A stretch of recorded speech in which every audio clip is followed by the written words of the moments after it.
क्या देखा था हमने लास्ट लेक्चर में? क्या देखा था?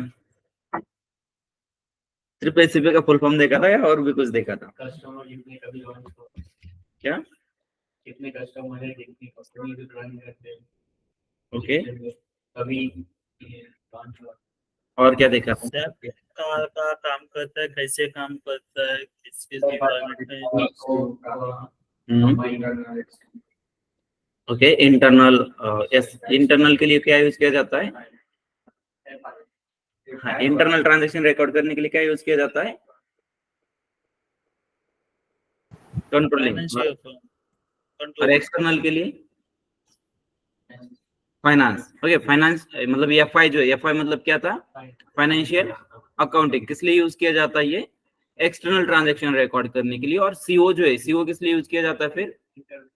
इंटरनल ट्रांजैक्शन रिकॉर्ड करने के लिए, राइट। ठीक है, और इसके अलावा हमने क्या देखा था? उसमें जो सब मॉडल्स आते हैं वो सब मॉडल्स हमने देखे थे। कौन कौन से सब मॉडल्स होते हैं? जैसे एफआई जो है, एफआई, एफआई का मतलब क्या है फिर? Financial accounting. कौन कौन से सब मॉडल्स होते हैं इसमें? Yes, SD, MM. नहीं, वो नहीं पूछ रहा मैं, फाइनेंस के सब मॉडल पूछ रहा है। वो जो है एसडीएमएम, वो क्या है? एसीपी के मॉड्यूल है। जैसे फीको जो है, ये क्या है? एसीपी में एक मॉड्यूल है। और फीको का मतलब क्या है फिर? Financial accounting and controlling. और ये जो फाइनेंशियल अकाउंटिंग एंड कंट्रोलिंग है, इन दोनों में भी क्या है? कुछ सब मॉडल्स है। सब मॉडल्स कौन कौन से फिर इसमें? फर्स्ट है जीएल। ओके, जीएल मतलब क्या है फिर? ये जनरल लेजर। इसके बाद सेकंड कौन सा है? Accounts receivable. Account payable. Yes, next कौन सा है? Yes, account payable. इसके बाद ये मतलब क्या है ये? Yes, asset accounting.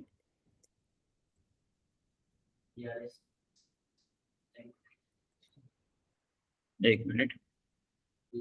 BRS, BRS मतलब क्या है ये? Bank reconciliation statement. ओके, और ये जो सभी है, ये क्या है?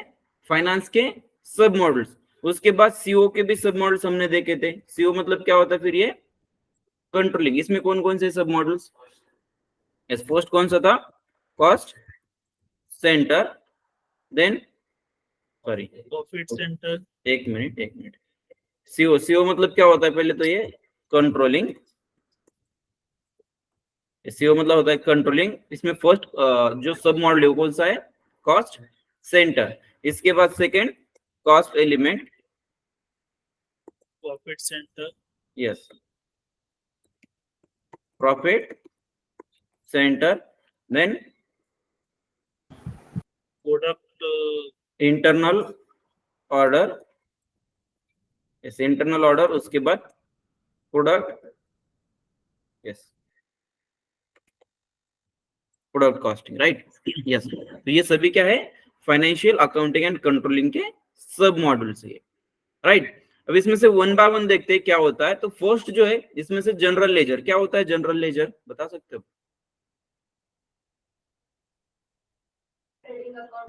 एंट्रीज, सॉरी, एंट्रीज करते सर अकाउंटिंग की। कौन सी एंट्रीज की जाती है? ओके, और जो ग्रेट, डेली होते हैं। और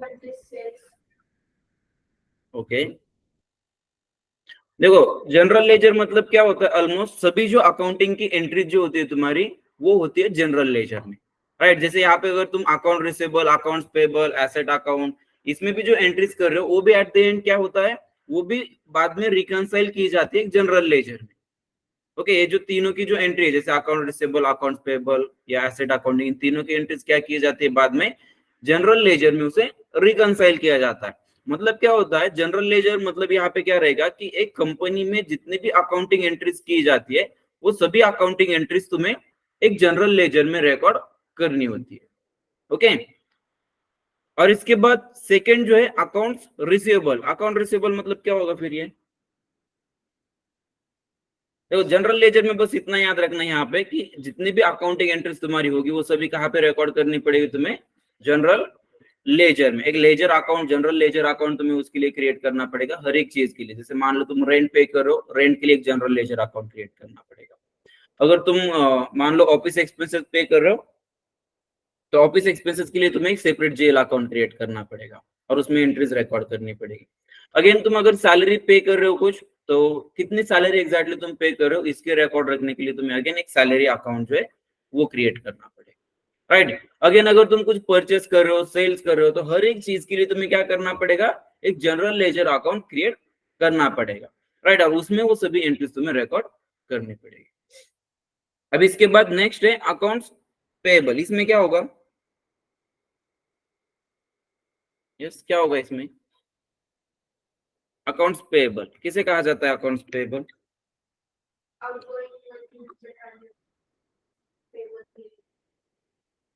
ओके। और अकाउंट रिसीवेबल, दोनों में क्या डिफरेंस होगा? Account receivable, accounts payable. Purchase machinery बेसिसवर मशिनरी कॉम्प्लिट आणि कॅश जाणार म्हणजे पेबल केलं। और रिसीवेबल मतलब मशीनरी जो आ रही है उसे रिसीवेबल कहोगे? रिसीवेबल में क्या होता है exactly? Sir, when to any revenue or profit or cash comes under business, this is our receivable amount. And when any we pay the salary, wages or any expenses, this called the paper. Okay, आप सबका finance से education हुआ है ना, तो account receivable सुना नहीं आपने कभी? क्या होता है फिर बताओ, इसमें सुना है ना?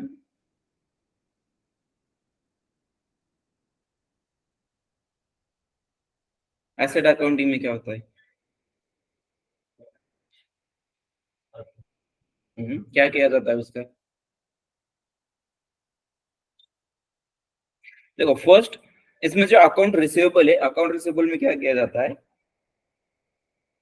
तो जैसे मान लो भी ये तुम्हारी कंपनी, ओके, ठीक है, कंपनी है। इस कंपनी में तुम क्या करोगे? कोई प्रोडक्ट जो है बनाओगे। जैसे हमने लास्ट लेक्चर में देखा था कि मेन बिजनेस एक्टिविटीज क्या क्या होती है, वो हमने देखा था। क्या क्या देखी थी हमने? परचेस, स्टोर, उसके बाद सेल्स, राइट। हाँ, मतलब डिपार्टमेंट भी हमने देखे थे, राइट। तो अभी यहाँ पे क्या होगा? ये जो तुम्हारी कंपनी है, इस कंपनी में से तुम क्या करोगे? किसी कस्टमर को कोई प्रोडक्ट सेल करोगे। मान लो यहाँ पे ये कस्टमर है, तो यहाँ पे क्या करोगे? तुम इस कंपनी में से कस्टमर को कोई प्रोडक्ट या सर्विसेज तुम सेल करोगे। तो यहाँ पे तुम्हें क्या करना पड़ेगा?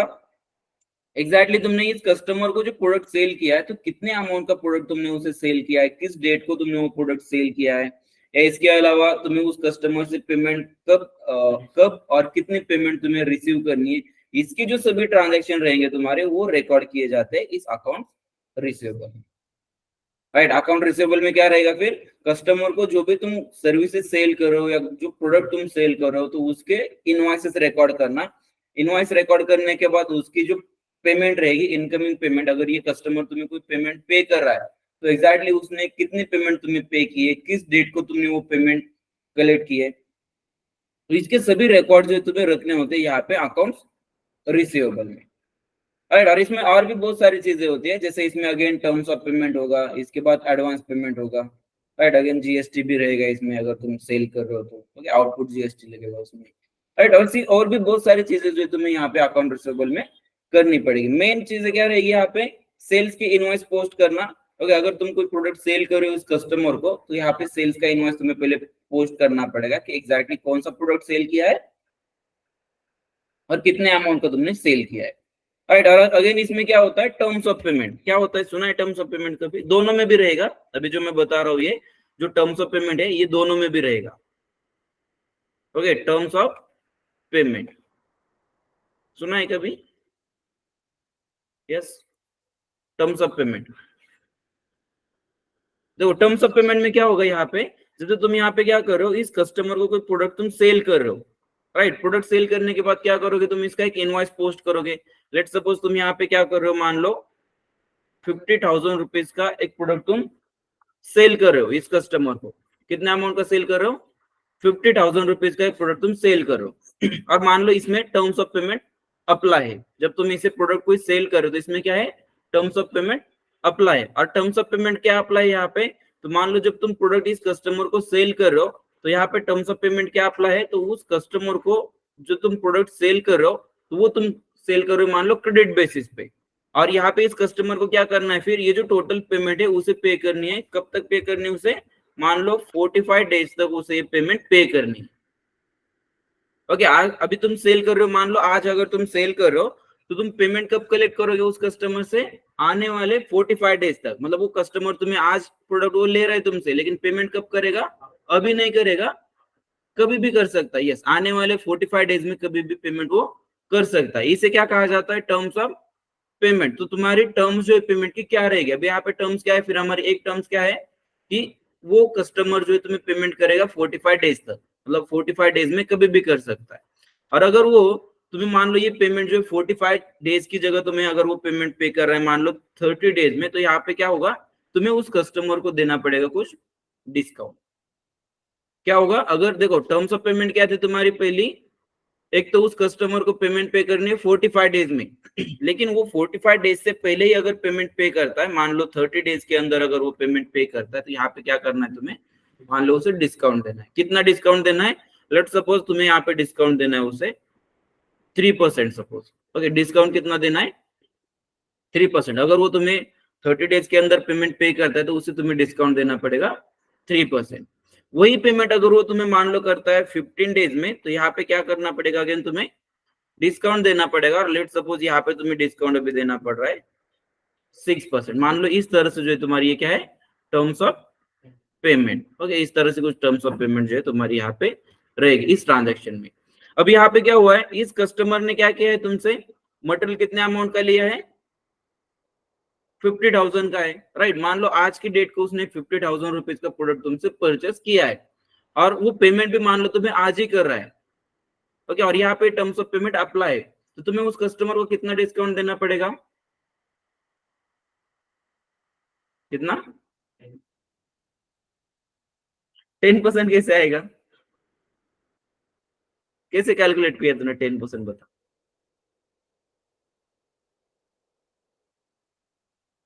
देखो क्या होता है यहाँ पे, अगर वो कस्टमर तुम्हें 15 डेज के अंदर अगर पेमेंट पे कर रहा है तो कितना डिस्काउंट देना पड़ेगा, 6%। 9 किसने कहा, कैसे, ये 3 और ये 6 दोनों मिलाकर, फिर आपने पहले 3 दिया, इससे 3 बढ़ाया। देखो 15 डेज के अंदर अगर वो पेमेंट पे कर रहा है कस्टमर तुम्हें, तो डिस्काउंट कितना देना पड़ेगा उसे, कैश डिस्काउंट 6%। और अगर वो पेमेंट 50 डेज के बाद और 30 डेज से पहले, मतलब 15 टू 13 डेज के बीच अगर वो पेमेंट पे कर रहा है तो उसे कितना डिस्काउंट देना पड़ेगा, 3%। अगर 1 से लेकर, मतलब जिस दिन परचेस किया उस दिन से अगले आने वाले 15 डेज तक अगर वो पेमेंट पे करता है तो कितना डिस्काउंट देना है, 6%। अगेन 15 से 13 तक अगर वो पेमेंट पे करता है, सॉरी 15 से 30 तक अगर वो पेमेंट पे करता है तो कितना डिस्काउंट देना पड़ेगा, 3%। और अगर 30 डेज के बाद 30 टू 45 अगर वो पेमेंट पे करता है तो तुम्हें यहाँ पे क्या होगा, नील, मतलब जितनी है उतनी पेमेंट उसे पे करनी पड़ेगी, नील पेमेंट करनी पड़ेगी। अगर 50,000 है तो कंप्लीट 50,000 उसे पे करनी पड़ेगी, नहीं उस पे उसके बाद एक्स्ट्रा चार्जेस लगेंगे। हाँ 30, यस 30 डेज के बाद अगर कभी भी करेगा 45 डेज तक तो डिस्काउंट नहीं मिलेगा, उसमें नील पेमेंट करनी पड़ेगी। जैसे 50,000 है तो टोटल 50,000 ही पे करनी पड़ेगी, राइट। और यहाँ पे देखो क्या होगा, फिर अगर वो तुम्हें पेमेंट कर रहा है 15 डेज के अंदर अगर पेमेंट पे कर रहा है तो यहाँ पे क्या होगा, तुम्हें डिस्काउंट कितना मिलने वाला है, 6%। मतलब 50,000 के 6% कितना होगा, 3,000। कितना होगा, 3,000। सही है ना, सही है, मैं कैलकुलेट कर रहा हूँ। ओके, कितना होगा 50,000 पे 6%, 3,000 होगा। और यहाँ पे फिर वो वेंडर मतलब कस्टमर जो है तुम्हें 50,000 की जगह टोटल पेमेंट कितना करेगा, वो 47,000 तुम्हें वो पेमेंट पे करेगा, और उस पर डिस्काउंट कितना मिल रहा है उसे, 3,000 कैश डिस्काउंट मिल रहा है।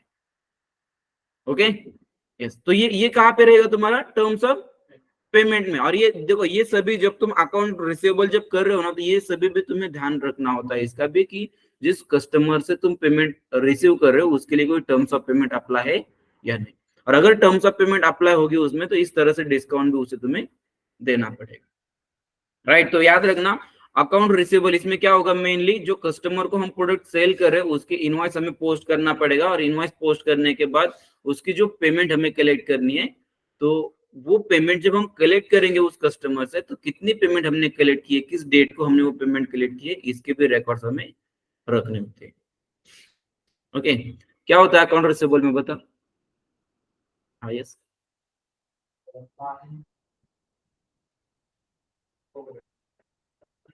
अभी क्या बताया मैंने,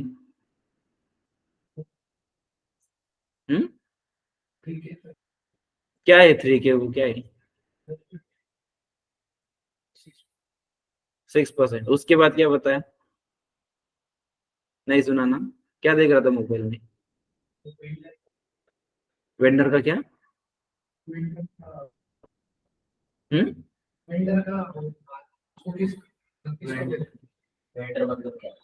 वेंडर मतलब क्या होता है, ये देख रहा था,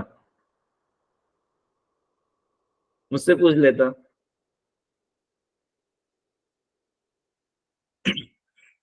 ठीक है, क्लियर, अकाउंट रिसीवेबल, यस। इसके बाद नेक्स्ट जो होता है अकाउंट्स पेबल, इसमें क्या होगा फिर,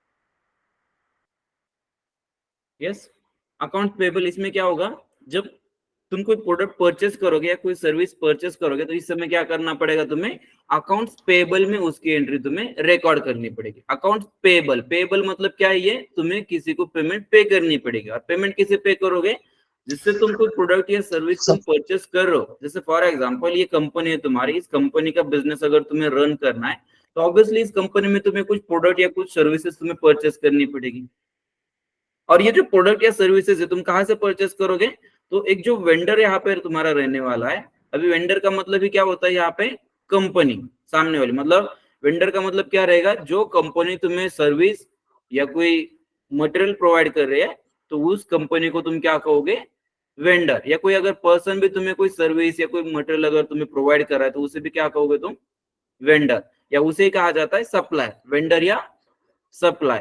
ओके, और फिर अकाउंट पेबल जो है, अकाउंट्स पेबल, इसमें क्या किया जाएगा, तो इस कंपनी में जो भी तुम्हें मतलब मटेरियल या सर्विसेज परचेस करने, तो वो तुम किससे परचेस करने वाले हो, इस वेंडर से तुम वो परचेस करने वाले हो यहाँ पे तुम्हारे कंपनी में, राइट। और जब ये मटेरियल या सर्विसेज तुम परचेस करोगे, तो एग्जैक्टली कितने अमाउंट की मटेरियल या सर्विस तुमने परचेस किया है, या किस डेट को तुमने परचेस किया है, किस पार्टी से तुमने वो परचेस किया है, पार्टी मतलब यहाँ पे ये वेंडर, ओके, किससे कितना परचेस किया है, और इसके बाद तुम्हें इसकी पेमेंट कब तक पे करनी है, इसके भी रिकॉर्ड जो है तुम्हें रखने पड़ेंगे अकाउंट्स पेबल में। और इसमें अगेन क्या रहेगा, जो टर्म्स ऑफ पेमेंट है इसमें भी अप्लाई होगी। बस कस्टमर के सिनेरियो में क्या हुआ था, हमें कस्टमर को डिस्काउंट देना पड़ रहा था, यहाँ पे क्या होगा, वेंडर हमें डिस्काउंट देगा। ओके, वेंडर क्या करेगा, अगर हम यहाँ पे मान लो जो हमारे टर्म्स ऑफ पेमेंट है, जैसे मान लो सेम है यहाँ पे भी, जैसे 45 डेज, 30 डेज और 15 डेज, 15 डेज के लिए यहाँ पे कितना है, मान लो अगेन 6% डिस्काउंट है, 30 डेज के लिए अगेन मान लो है 3% डिस्काउंट, और यहाँ पे नील, ओके नील, यहाँ पे नील पेमेंट है सपोज। तो यहाँ पे क्या होगा, अगेन अगर हम इस कस्टमर से कोई सॉरी इस वेंडर से अगर हम कोई मटेरियल ले रहे, मान लो तुम यहाँ पे क्या कर रहे हो, 1 लाख रुपीज का एक प्रोडक्ट जो है तुम इस वेंडर से ले रहे हो, ओके, और इसकी पेमेंट तुम कर रहे हो 15 डेज के अंदर, राइट। तो तुम्हें यहाँ पे पेमेंट कितनी पे करनी पड़ेगी वेंडर को,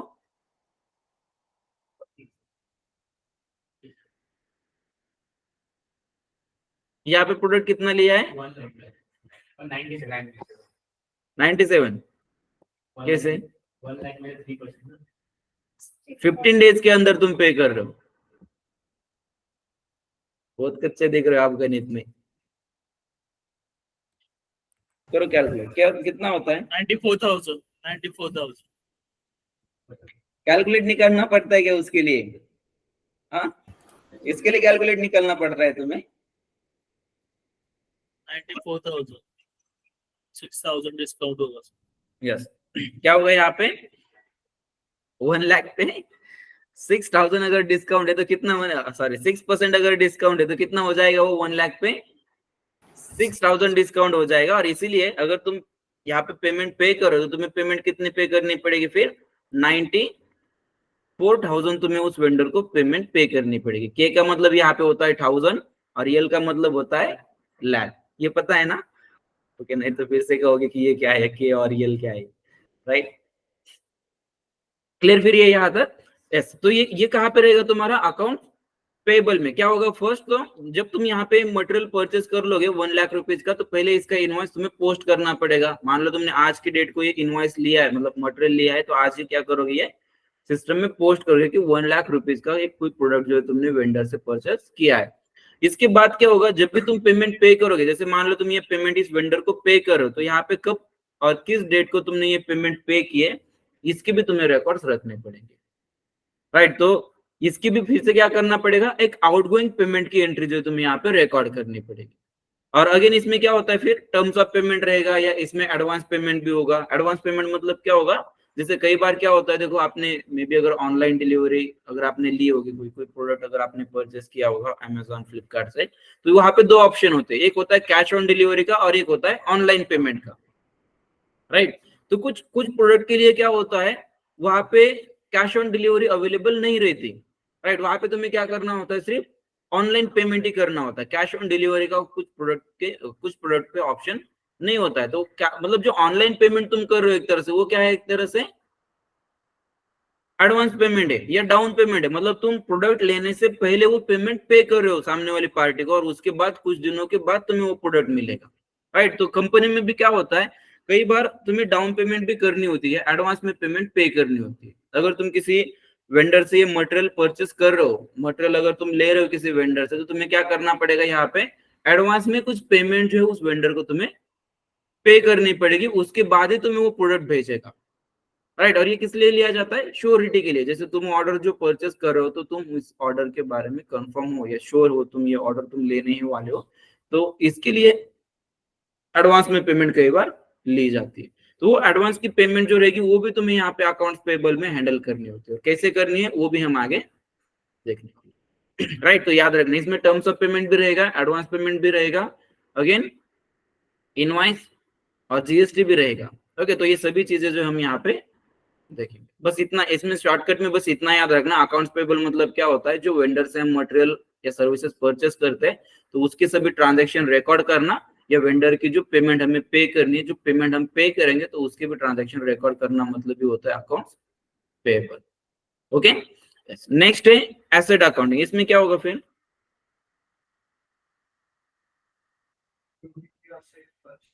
कौन कौन से होते हैं एसेट, बता? Okay okay, great. और मेनली 2 टाइप होते हैं एसेट के, कौन कौन से होते हैं 2 type? current asset or intangible asset. हाँ, ओके, फिक्स और करंट एसेट वो तो होते हैं, लेकिन अगेन क्या होता है, टेंजिबल एसेट और इंटेंजिबल एसेट। टेंजिबल मतलब कौन से होते हैं, जो अपने तो दिखता है, मशीनरी, फर्नीचर, विजिबल होते हैं, या जो जिसे हम टच कर सकते हैं, उसे क्या कहा जाता है, टेंजिबल एसेट। नॉन टेंजिबल मतलब कौन से होते हैं, जो हमें मतलब ऐसे विजिबल नहीं है, उसे कहा जाता है non tangible asset. Tangible asset कौन कौन से होते हैं फिर, इस building, furniture, land, vehicle, right? ये सभी क्या होते हैं, टेंजिबल एसेट। नॉन टेंजिबल मतलब कौन से होंगे फिर, लेरमार्क, उसके बाद इस ट्रेडमार्क और गुडविल, लाइसेंस, इस लाइसेंस, ये सभी क्या होते हैं, इंटेंजिबल। नॉन टेंजिबल या इंटेंजिबल केसेस को। ओके, तो अभी इसमें से हम कौन सा देखने वाले, टेंजिबल एसेट। इसमें हम कौन सा देखने वाले, एसेट अकाउंटिंग में टेंजिबल एसेट। और इसमें भी क्या होगा फिर, अभी जो एसेट अकाउंटिंग है, क्या करना पड़ता है एग्जैक्टली एसेट अकाउंटिंग में? Okay, great. और मतलब asset purchase, right, asset acquisition. Okay, और क्या होता है, ठीक है, वो एक्विजिशन होगा, इसके बाद डेप्रिसिएशन होगा, और किस पे दोगे डिस्काउंट,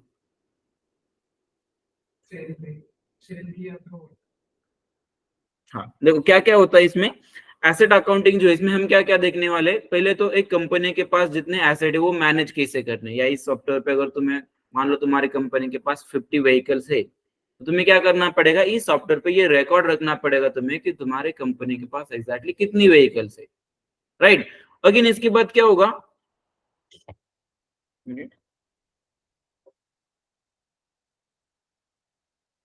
ओके, पहले तो क्या करना पड़ेगा तुम्हें, तुम्हारे कंपनी के पास एग्जैक्टली कितने एसेट है ये तुम्हें रिकॉर्ड करना पड़ेगा। इसके बाद अगर मान लो उस कंपनी को कोई एसेट परचेस करना है, कोई एसेट उस कंपनी को एक्वायर करना है, तो उसके लिए भी क्या करना पड़ेगा, तुम्हें किसी मतलब किसी पार्टी से, किसी जैसे मान लो यहाँ पे वेंडर है, इस वेंडर से मान लो तुम वो एसेट परचेस कर रहे हो, तो तुम्हें क्या करना पड़ेगा, परचेस मतलब ही क्या होता है एसेट में, उस एक्विजिशन कहा जाता है, परचेस को कहा क्या जाता है यहाँ पे, एक्विजिशन, राइट। और जब तुम यहाँ पे एसेट एक्वायर कर रहे हो तो तुम्हें उसकी एंट्री भी रिकॉर्ड रखनी पड़ेगी, किस डेट को तुमने वो एसेट परचेस किया है, और जिस डेट को तुम फिर वो एसेट परचेस करोगे तो उस डेट से क्या होगा, उसका डिप्रिसिएशन होना स्टार्ट हो जाएगा, राइट। तो जब डिप्रिसिएशन होना स्टार्ट हो रहा है उसका, तो तुम्हें क्या करना पड़ता है, हर साल तुम्हें ईयर एंडिंग में कितना डिप्रिसिएशन हुआ है उसका वो तुम्हें पोस्ट करना होता है। अब इसमें भी ऑप्शन होते हैं कि तुम्हें ईयरली डिप्रिसिएशन कैलकुलेट करना है, मंथली डिप्रिसिएशन कैलकुलेट करना है, या सेमी एनुअली तुम्हें डिप्रिसिएशन कैलकुलेट करना है। इसमें ऑप्शंस होते हैं, ये डिपेंड करता है कंपनी पे कि उन्हें डिप्रिसिएशन कैसे कैलकुलेट करना है, राइट। वो सभी हम देखने वाले, डिप्रिसिएशन कैसे कैलकुलेट करना है, या अगर तुम्हें कोई एसेट एक्वायर करना है किसी कंपनी में तो एक्विजिशन की एंट्री कैसे करोगे यहाँ पे, राइट। इसके अलावा अगेन क्या होगा, तुम्हें वो एसेट अगर सेल करना है तो सेल कैसे करोगे, या कंपनी में ही एक जगह से एक एसेट से दूसरे एसेट में मान लो तुम्हें उसकी वैल्यू ट्रांसफर करनी है तो वो ट्रांसफर कैसे की जाएगी, राइट। या इसके अलावा अगेन क्या होगा, कोई एसेट जो है जब तुम्हारे मतलब उस एसेट की लाइफ एक्सपायर हो जाती है, ओके, तो उस समय क्या करना पड़ता है, तुम्हें वो एसेट स्क्रैप करना होता है। तो जब स्क्रैपिंग तुम करोगे तो उस समय तुम्हें स्क्रैपिंग पे होने वाला है लॉस, राइट। तो वो प्रोडक्ट जो है मतलब वीक एसेट जो है तुम्हारा स्क्रैप कैसे करना है, और इसके अलावा डिप्रेशन कैसे करना है, ये सभी चीजें जो हम देखने वाले यहाँ पे एसेट अकाउंटिंग, राइट। उसके बाद होता है बीआरएस। बीआरएस में क्या होगा,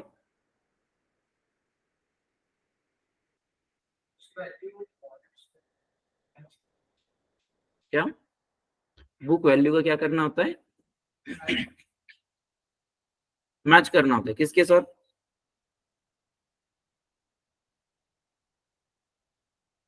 किसके साथ मैच करना होता है, बैंक स्टेटमेंट के साथ, राइट। यस, बैंक रिकंसिलेशन मतलब यहाँ पे क्या होता है, फिर यहाँ पे तुम क्या करते हो, तुम्हारे जो बुक के ट्रांजैक्शन है वो ट्रांजैक्शन तुम मैच करते हो बैंक ट्रांजैक्शन के साथ।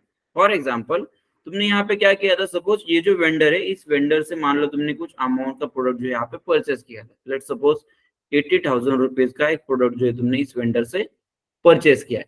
तो तुम क्या करोगे, यहाँ पे तुम्हारे कंपनी में जो अकाउंटिंग बुक है, तो उस अकाउंटिंग बुक में क्या करोगे, इसकी एंट्री रिकॉर्ड करोगे। जैसे 80,000 रुपीज का प्रोडक्ट तुमने लिया था, इसीलिए तुम्हें क्या करना पड़ेगा, परचेस की एंट्री भी क्या करनी पड़ेगी, 80,000 रुपीज का एक इनवॉइस जो तुम्हें यहाँ पे पोस्ट करना पड़ेगा इस वेंडर के लिए, राइट। इसके बाद क्या होगा, तुम इस वेंडर को पेमेंट पे करोगे, सेम जितना प्रोडक्ट लिया था उतनी पेमेंट तुम इस वेंडर को पे करोगे, राइट। 80,000 तुम इस वेंडर को पे करोगे। इसके बाद क्या होगा, अगर तुम ये पेमेंट पे करो तो कहाँ से पे करोगे, तुम ये बैंक अकाउंट से तुम पे करने वाले हो, राइट। तो यहाँ पे क्या होना चाहिए, अगर तुम एक सिस्टम में मतलब तुम्हारे अकाउंटिंग बुक में अगर तुम ये एंट्री रिकॉर्ड कर रहे हो कि तुमने 80,000 रुपीज एक वेंडर को पे किए, तो ये सेम एंट्री तुम्हारे बैंक से भी होनी चाहिए। क्योंकि देखो यहाँ पे ऐसा होगा क्या, जैसे अभी तुम्हारे एक अकाउंटिंग बुक जो रहेगा, या यहाँ पे अकाउंटिंग बुक का मतलब भी सॉफ्टवेयर है, ओके, सॉफ्टवेयर एसीपी का। तुम यहाँ पे क्या कर रहे हो, इस एसीपी के सॉफ्टवेयर में तुम एक एंट्री रिकॉर्ड कर रहे हो, और उस एंट्री में तुम क्या रिकॉर्ड कर रहे हो, सपोज कि 80,000 रुपीज जो तुमने इस वेंडर को पे किए। लेकिन क्या उस सॉफ्टवेयर में एंट्री रिकॉर्ड करने से इस वेंडर को पेमेंट होने वाली है क्या, नहीं होने वाली है। तुम्हें क्या करना पड़ेगा, बैंक से जो ये पैसा जो है तुम्हें क्या करना पड़ेगा, बैंक से ट्रांसफर करना पड़ेगा उस वेंडर को, राइट। तो यहाँ पे क्या होना चाहिए, देखो जब तुम रिकंसिलेशन कर रहे हो, बैंक रिकंसिलेशन जो कर रहे हो तुम, तो इसमें तुम्हें क्या देखता है कि जब तुमने एक एंट्री रिकॉर्ड की थी यहाँ पे, ओके, इस सिस्टम में जो एंट्री तुमने रिकॉर्ड की है आउटगोइंग पेमेंट की, तो वो सेम एंट्री तुम्हारे बैंक से भी हुई है या नहीं, ये चेक किया जाएगा।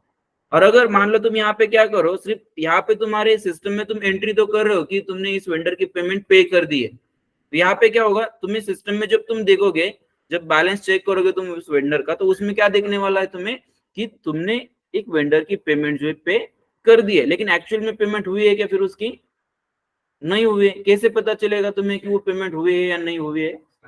Bank statement, right. जैसे अभी यहाँ पे तुमने एक एंट्री पोस्ट की 80,000 की, ये तुम्हें दिख रही है सिस्टम पे, लेकिन अगर ये एंट्री जो है तुम्हें तुम्हारा जो बैंक का स्टेटमेंट रहेगा तो उसमें अगर नहीं दिख रही है, तो इसका मतलब क्या है कि तुमने सिस्टम में सिर्फ एंट्री कर दी है, लेकिन एक्चुअल में जो पेमेंट रिलीज करनी थी उस वेंडर की बैंक से, तो वो रिलीज नहीं हुई, राइट। तो फिर यहाँ पे अगर कुछ डिफरेंसेस आने लगते हैं तुम्हारे, तो इसमें क्या होता है, कॉन्फ्लिक्ट हो सकती है, मतलब वेंडर और आपके बीच, मतलब आपके कंपनी के बीच में कॉन्फ्लिक्ट हो सकती है। और ये कम करने के लिए यहाँ पे क्या किया जाता है, बैंक रिकंसिलिएशन। या इसके अलावा अगेन क्या होता है, जैसे यहाँ पे कस्टमर भी तुम्हें कुछ पेमेंट पे कर रहा है, तो इसकी भी एंट्री तुम्हें यहाँ पे रिकॉर्ड करनी होती है सिस्टम में। और अगर तुम यहाँ पे रिकॉर्ड कर रहे हो, मान लो ये कस्टमर तुम्हें 50,000 रुपीज पे कर रहा है, तो इसकी एंट्री तुम सिस्टम में रिकॉर्ड करोगे कि इस कस्टमर ने 50,000 रुपीज तुम्हें पे किए। लेकिन एक्चुअल में वो पेमेंट कब होने वाले, जब बैंक में वो तुम्हें कस्टमर मतलब मनी जो है वो ट्रांसफर करेगा, एक जो या उसने जो चेक तुम्हें दिया है, या चेक वो जब तुम डिपॉजिट करोगे तुम्हारे बैंक में, तब जाके वो एंट्री तुम्हारे एक्चुअल में होनी चाहिए, होने वाली है, राइट। तो तुम्हें क्या करना पड़ेगा, दोनों भी ये एंट्री तुम्हें मैच करनी पड़ेगी। ये जो तुमने यहाँ पे रिकॉर्ड किया है तुम्हारे सिस्टम में कि 50,000 वेंडर कस्टमर ने पे किए, ये सेम एंट्री जो तुम्हारे बैंक में भी होनी चाहिए, राइट। तो ये करने के लिए क्या करते हो तुम, बैंक रिकंसिलिएशन। ओके, क्लियर यहाँ तक? यस। अब इसके बाद नेक्स्ट जो है कंट्रोलिंग। कंट्रोलिंग में क्या होगा फिर,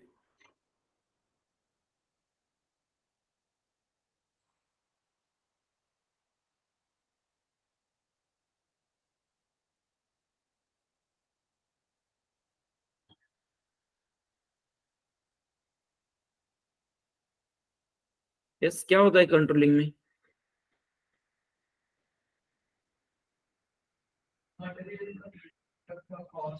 हम्म, ओके। और कॉस्ट सेंटर जो है, देखो ये वन बाय वन जाएंगे हम इसमें से। फर्स्ट जो है कॉस्ट सेंटर, क्या होगा इसमें?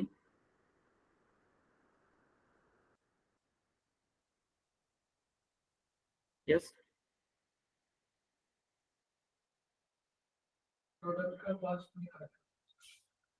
नहीं, फर्स्ट जो है कॉस्ट सेंटर, इसमें क्या होगा, वो प्रोडक्ट का जो कॉस्ट निकालना है वो तो रहेगा प्रोडक्ट कॉस्टिंग में।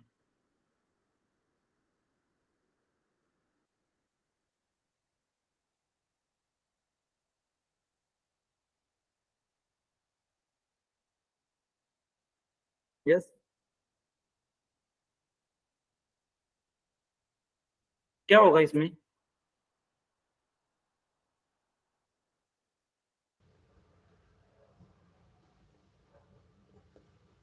ये पता किसी को, सुना है इससे पहले कभी कॉस्ट सेंटर क्या होता है?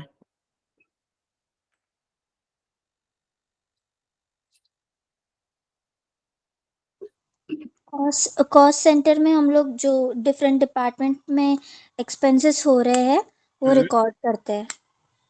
ओके, और इसके बाद कॉस्ट एलिमेंट जो है, इसमें क्या होगा फिर?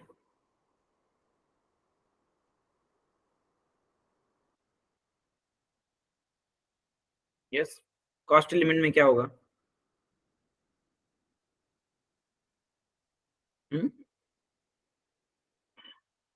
देखो ठीक है, फर्स्ट तो देखो कॉस्ट सेंटर क्या होता है। कॉस्ट सेंटर मतलब कब यूज करोगे तुम कॉस्ट सेंटर, तो देखो यहाँ पे क्या होगा ये जो तुम्हारी कंपनी है, इस कंपनी में अलग अलग डिपार्टमेंट्स रहेंगे तुम्हारे, राइट। जैसे मान लो यहाँ पे फाइनेंस डिपार्टमेंट, एक मिनट, क्या है यहाँ पे, फाइनेंस डिपार्टमेंट।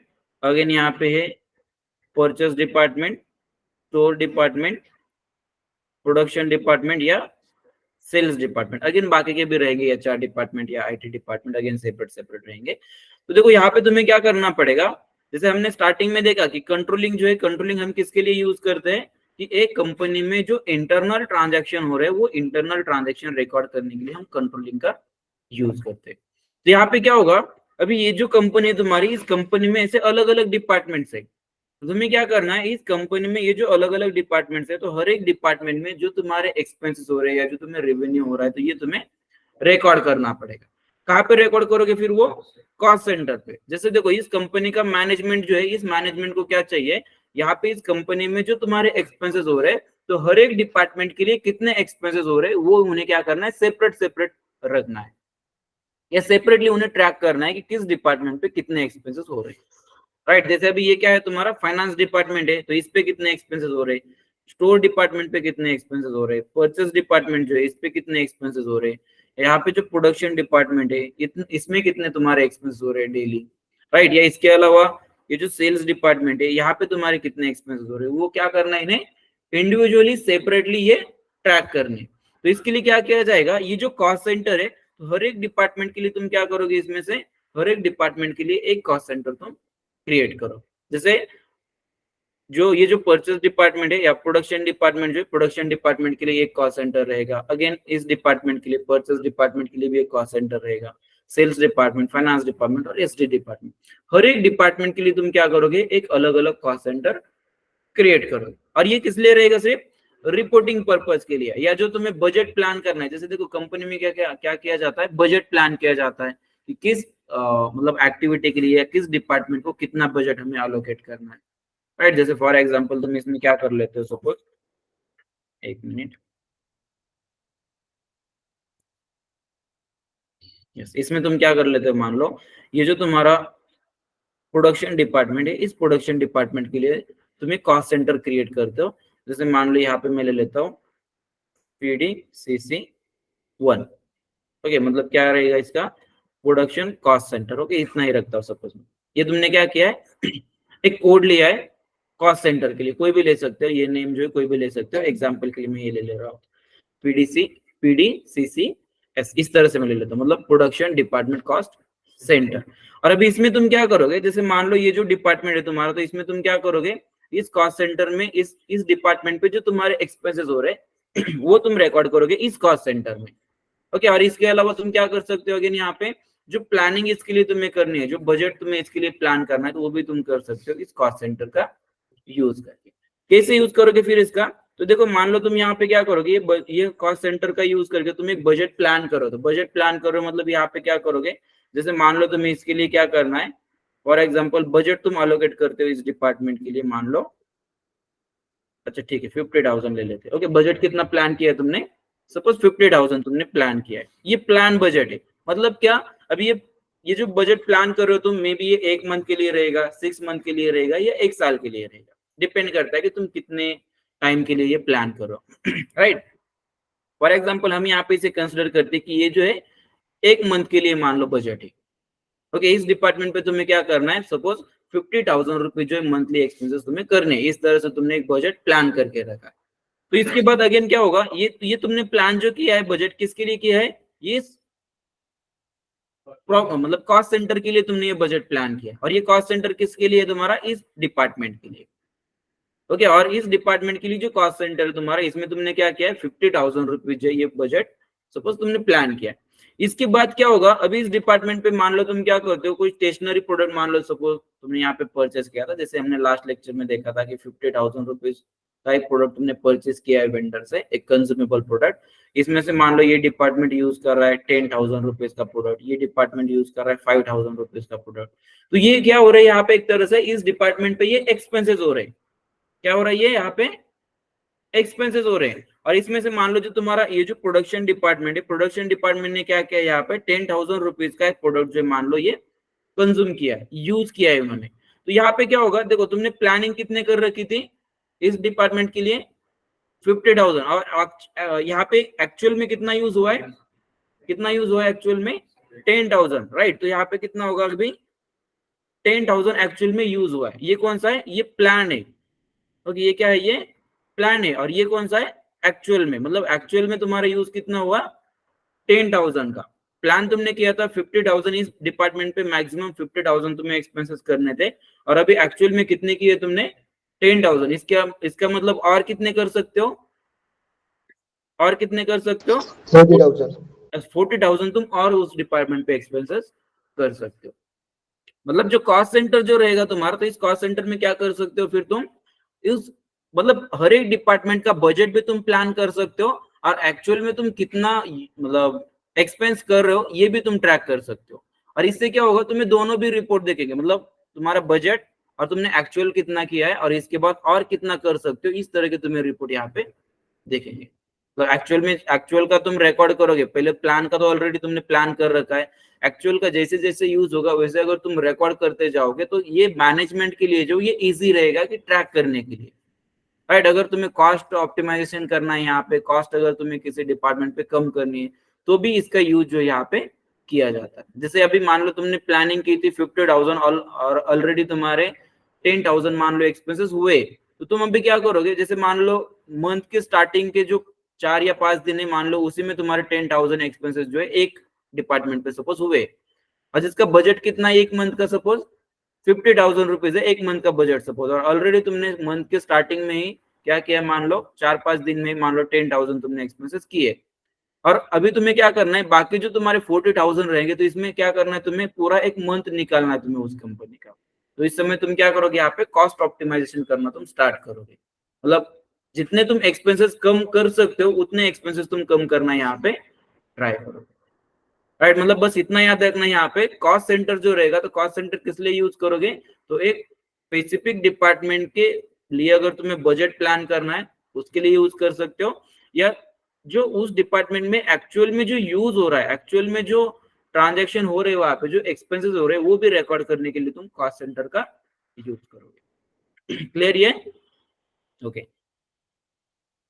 इसके बाद अभी नेक्स्ट कौन सा है, इसके बाद कॉस्ट एलिमेंट, राइट। नेक्स्ट क्या है इसके बाद, कॉस्ट एलिमेंट। वो क्या होगा, कॉस्ट एलिमेंट मतलब क्या होगा फिर, यस क्या होगा कॉस्ट एलिमेंट मतलब,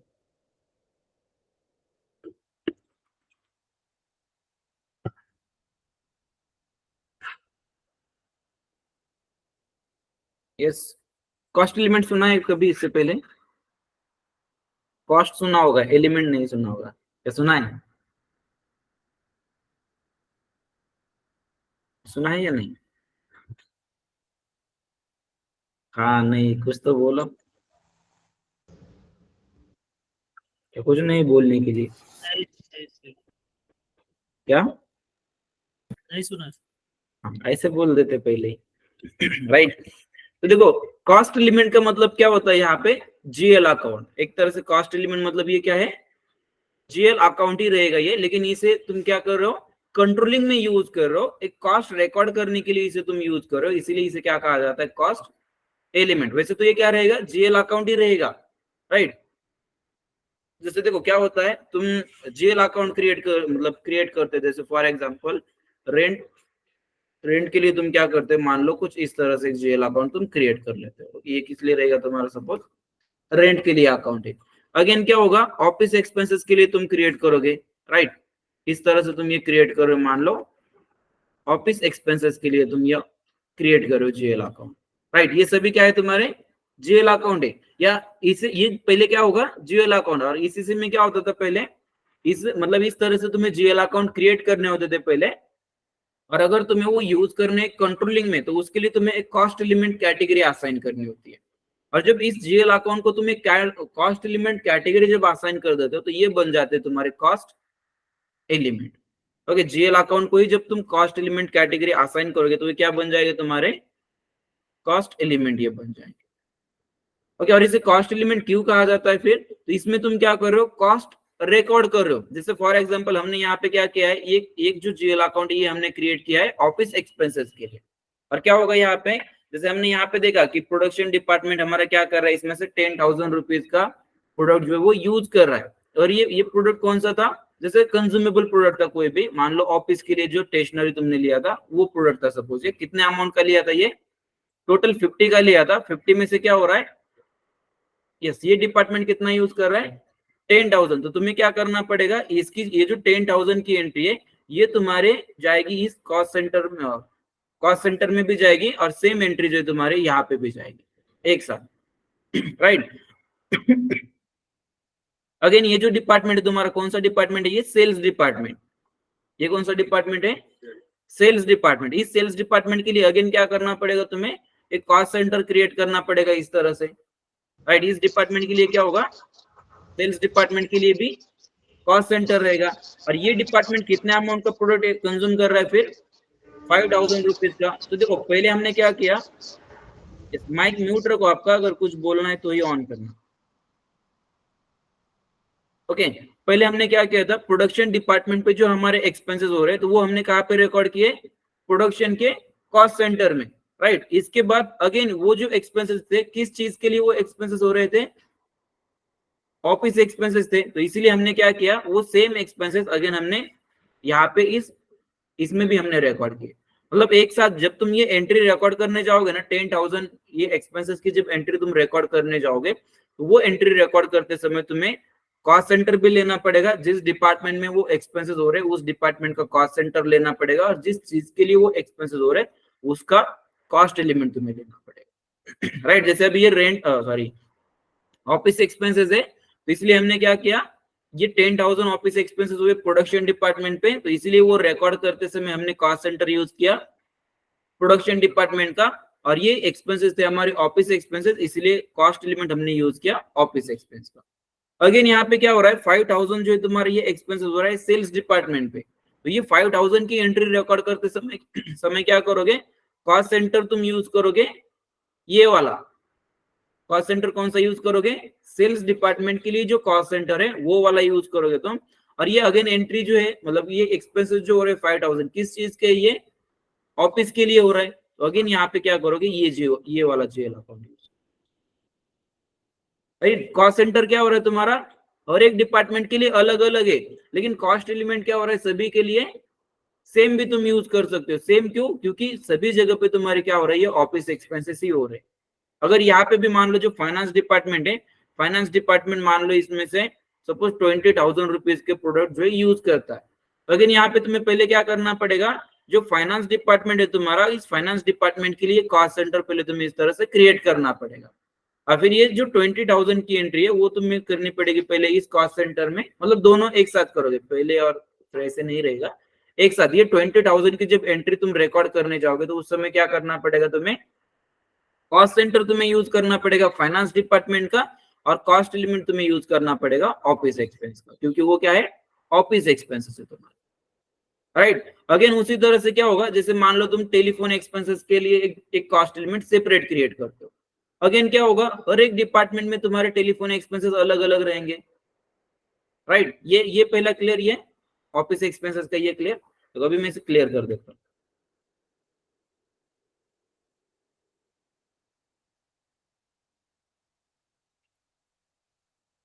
ओके ठीक है, ये इतना ही क्लियर हो रहा है। ओके यहाँ पे मैं अगेन मान लो ये और जीएल अकाउंट में ऐड कर देता हूँ इस तरह से, और मान लो ये जो जीएल अकाउंट है ये मान लो हमारा टेलीफोन एक्सपेंसेस के लिए। ओके ये किस लिए, हमारा जीएल अकाउंट मान लो टेलीफोन एक्सपेंसेस के लिए। अभी यहाँ पे क्या होगा, सभी डिपार्टमेंट जो है, सभी डिपार्टमेंट में कुछ एम्प्लॉयज रहेंगे, उनके मोबाइल रिचार्ज मान लो कंपनी को करने होते हैं।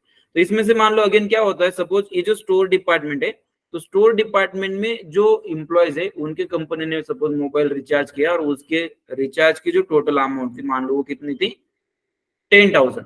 तो अगेन यहाँ पे क्या करना पड़ेगा, इस स्टोर डिपार्टमेंट के लिए भी एक सेपरेट कॉस्ट सेंटर रहेगा। जैसे देखो अभी ऑलरेडी हमने ये जो देखे थे वही हम देख लेते हैं। ओके सेल्स डिपार्टमेंट की हम बात करेंगे यहाँ पे। जैसे मान लो यहाँ पे जो सेल्स डिपार्टमेंट है, सेल्स डिपार्टमेंट पे अभी क्या हुआ है, कुछ एम्प्लॉयज है।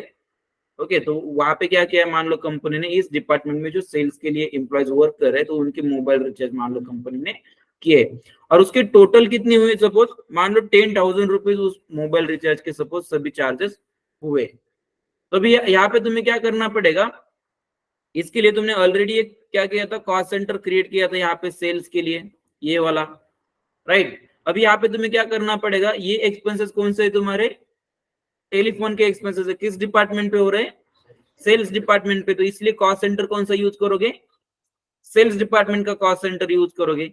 एक्सपेंसेस कौन से, टेलीफोन के, इसलिए कॉस्ट एलिमेंट अभी यूज करोगे ये वाला। ओके अगर ऑफिस एक्सपेंसेस है, ऑफिस एक्सपेंसेस का कॉस्ट एलिमेंट यूज करोगे, टेलीफोन एक्सपेंसेस है, टेलीफोन एक्सपेंसेस का यूज करोगे। अगर डिपार्टमेंट सेल्स का है, सेल्स वाला कॉस्ट सेंटर यूज करोगे। ओके अगर वो डिपार्टमेंट मतलब प्रोडक्शन डिपार्टमेंट है, तो ये सेम जो रिकॉर्ड करोगे, जैसे फॉर एग्जांपल यहाँ पे अगेन क्या होता है, मान लो प्रोडक्शन डिपार्टमेंट जो है, यहाँ पे एम्प्लॉयज के मोबाइल रिचार्ज मान लो किए जाते हैं, उसके चार्जेस होते हैं सपोज कितने 5000। ये 5000 जब तुम सिस्टम में रिकॉर्ड करोगे तो उस समय कॉस्ट सेंटर कौन सा यूज करोगे, फिर प्रोडक्शन का, और इसके बाद कॉस्ट एलिमेंट कौन सा यूज करोगे, मोबाइल मतलब टेलीफोन का जो भी है। क्लियर ये कंसेप्ट? यस, ये दोनों भी साइमल्टेनियसली तुम्हें यूज करने होते, कॉस्ट सेंटर और कॉस्ट एलिमेंट। कंसेप्ट क्लियर ये? राइट, बस इतना याद रखना यहाँ पे कि कॉस्ट सेंटर जो है तुम्हारे हर एक डिपार्टमेंट के लिए एक कॉस्ट सेंटर तुम क्रिएट करोगे। यूज क्या होगा फिर इसका, तो उस डिपार्टमेंट पे जो एक्सपेंसेस हो रहे हैं वो रिकॉर्ड करना। ओके, या इसके अलावा उस पर्टिकुलर डिपार्टमेंट के लिए अगर तुम्हें बजट प्लान करना है तो भी तुम कॉस्ट सेंटर का यूज कर सकते हो। और बजट प्लान करने के लिए देखो तुम प्रॉफिट सेंटर वाइज भी बजट प्लान कर सकते हो, कॉस्ट एलिमेंट के लिए भी बजट प्लान कर सकते हो, या कॉस्ट सेंटर के लिए भी तुम बजट प्लान कर सकते हो। राइट, जैसे अभी मान लो तुम कॉस्ट एलिमेंट वाइज अगर बजट प्लान करो तो उसमें क्या होगा, जैसे मान लो टेलीफोन एक्सपेंसेस के लिए तुम बजट प्लान करो यहाँ पे, तो इसमें क्या करोगे तुम, जैसे मान लो यहाँ पे तुम ले रहे हो 80,000 रुपीज का बजट जो तुम प्लान करो, किसके लिए, टेलीफोन एक्सपेंसेस के लिए। तो इसमें क्या होगा, सभी डिपार्टमेंट के मिलाकर मैक्सिमम, या सभी डिपार्टमेंट के मिलाकर टोटल तुम टेलीफोन पे एक्सपेंसेस कितने कर सकते हो, फिर 80,000। ओके, ये किसके लिए हुआ, कॉस्ट सेंटर के लिए तुमने बजट प्लान किया। ओके, कॉस्ट एलिमेंट के लिए कॉस्ट सेंटर के लिए अगर तुम करोगे तो क्या होगा, इस तरह से डिपार्टमेंट वाइज भी कर सकते हो, या कॉमनली अगर तुम्हें करना है जैसे हर एक एक्टिविटी के लिए, जैसे मान लो तुम्हें ऑफिस एक्सपेंसेस के लिए अगर बजट प्लान करना है तो इसके लिए भी तुम प्लान कर सकते हो, जैसे मान लो 90,000 इसके लिए तुम प्लान कर सकते हो। ओके, यस, और इसमें क्या होगा, फिर तुम्हारे प्लान की भी वैल्यू रहेगी और जो तुम एक्चुअल में जो पोस्ट कर रहे हो वो भी तुम्हें इसमें दिखेगा। ओके, ठीक है। इसके बाद नेक्स्ट होता है, क्या है नेक्स्ट, इसके बाद क्या होगा इसमें, जो भी प्रॉफिट होगा उसका क्या किया जाएगा,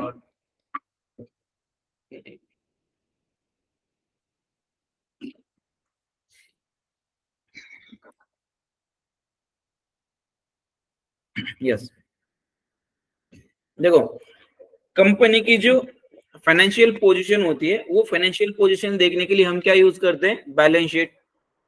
क्या होता है, कंपनी की फाइनेंशियल पोजीशन देखने के लिए क्या यूज किया जाता है, बैलेंस शीट का यूज किया जाता है। राइट, अभी मान लो ये जो है तुम्हारी, ये क्या है, ये एक कंपनी है, मतलब लेकिन कंपनी जो है तुम्हारी एक है। ओके, लेकिन उस कंपनी के क्या होगा, अलग अलग जगह पे ब्रांचेस होगी। जैसे फॉर एग्जांपल कंपनी जो है तुम्हारी ऑल ओवर इंडिया में मान लो ऑपरेट हो रही है। राइट, और ऑल ओवर इंडिया में तुम्हारी कंपनी का टोटल बिजनेस कितना हुआ, या वो तुम्हारी कंपनी की फाइनेंशियल पोजीशन क्या है पूरे इंडिया में। तो इसके लिए तुम क्या करोगे, बैलेंस शीट देखोगे उस कंपनी की। राइट, लेकिन तुम्हें क्या करना है, मान लो रीजन वाइज या स्टेट वाइज मान लो तुम्हें उस कंपनी का जो प्रॉफिट है या जो लॉस हुआ है उस कंपनी को, वो तुम्हें देखना है। जैसे फॉर एग्जांपल महाराष्ट्र में तुम्हारी कंपनी ऑपरेट होती है, तो इसमें तुम्हें क्या करना है, स्पेसिफिकली महाराष्ट्र में तुम्हारे कंपनी को बिजनेस कितना हुआ है, या महाराष्ट्र में तुम्हारी कंपनी प्रॉफिट में चल रही है या लॉस में चल रही है, वो तुम्हें क्या करना है, सेपरेटली देखना है। राइट, या इसके अलावा अगेन क्या हो सकता है, जैसे तुम्हारी कंपनी जो है अलग अलग प्रोडक्ट बनाती है, जैसे मान लो इलेक्ट्रॉनिक्स में तुम्हारी कंपनी है, इलेक्ट्रॉनिक्स में क्या क्या बनाती है, सपोज कंपनी तुम्हारी मान लो कुछ डिजिटल वॉच तुम्हारी कंपनी बनाती है, मोबाइल सपोज बनाती है, राइट, या लैपटॉप भी मान लो तुम्हारी कंपनी बनाती है। इसमें से तुम्हें क्या करना है, तुम्हारी कंपनी का मोबाइल ये जो सेगमेंट रहेगा, या मोबाइल में तुम्हारी कंपनी का मतलब पोजीशन क्या है, मोबाइल सेक्टर में तुम्हारी कंपनी कैसे परफॉर्म कर रही है, मतलब उसमें प्रॉफिट में चल रही है या लॉस में चल रही है, इसके रिकॉर्ड जो तुम्हें सेपरेट रखने। अगेन जो लैपटॉप रहेंगे, मान लो लैपटॉप में तुम्हारी कंपनी कैसे ऑपरेट हो रही है, ओके, उसमें क्या चल रहा है, प्रॉफिट चल रहा है या लॉस चल रहा है, वो तुम्हें क्या करना है, सेपरेट रखना है। तो तुम इस समय क्या करोगे, ये जो प्रॉफिट सेंटर है तुम्हारा, इसका यूज करोगे।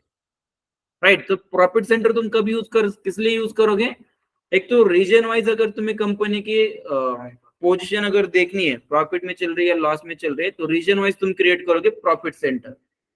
जैसे हर एक स्टेट के लिए एक प्रॉफिट सेंटर तुम क्रिएट करोगे, और उस एक स्टेट में जो भी तुम्हारे ट्रांजैक्शन होंगे, फिर परचेस के होंगे या सेल्स के होंगे या इसके अलावा जो एक्सपेंसेस के जो होंगे या इनकम के जो ट्रांजैक्शन होंगे तुम्हारे, वो सभी रिकॉर्ड करने के लिए तुम्हें क्या करना पड़ेगा, फिर उसी एक स्टेट का तुम्हें प्रॉफिट सेंटर जो है यूज करना।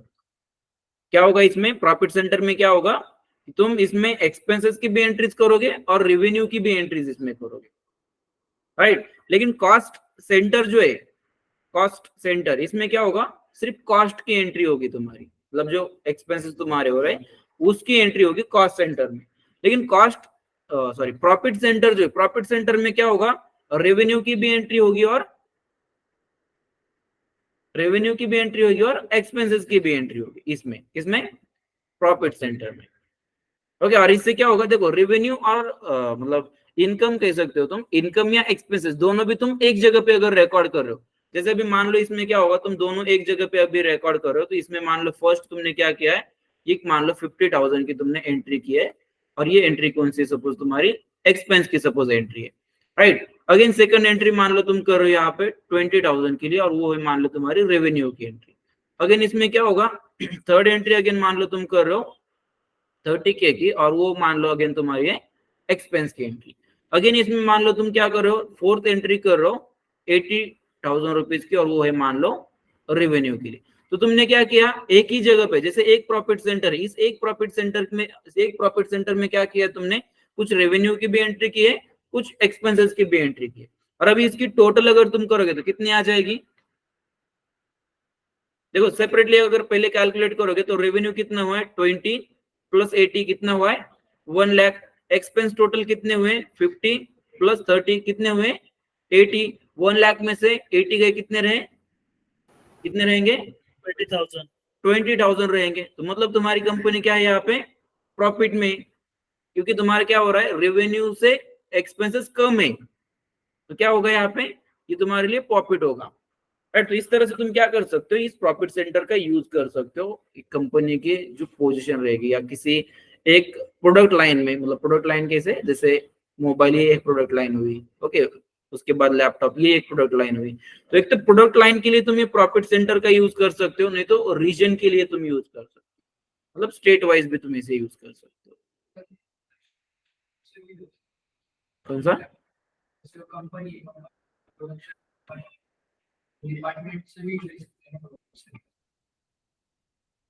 कौन सा प्रॉफिट सेंटर, डिपार्टमेंट वाइज नहीं, डिपार्टमेंट वाइज नहीं होता है प्रॉफिट सेंटर, पूरा कंपनी का होगा ये, मतलब रीजन के लिए तुम ले सकते हो या प्रोडक्ट लाइन के लिए तुम ले सकते हो। अगर तुम्हें डिपार्टमेंट वाइज देखना है तो डिपार्टमेंट वाइज के लिए तुम कॉस्ट सेंटर का यूज कर रहे हो ना, हाँ, मतलब ऐसे अगर तुम्हें करना है कि तुम्हें डिपार्टमेंट वाइज देखना है कि प्रॉफिट कितना हो रहा है, लॉस कितना हो रहा है, तो उस समय तुम कर सकते हो, लेकिन जनरली ऐसे नहीं होता, डिपार्टमेंट वाइज नहीं देखा जाता। तुम प्रॉफिट अगर देखोगे तो कैसे देखोगे, तुम प्रॉफिट या लॉस देखोगे तो ऑल ओवर देखोगे ना, या किसी प्रोडक्ट लाइन के लिए देखोगे कि एक प्रोडक्ट के लिए क्या चल रही है पोजीशन, राइट। यस, क्लियर फिर यहाँ तक। यस, नेक्स्ट है इसके बाद इंटरनल ऑर्डर, ये क्या होगा,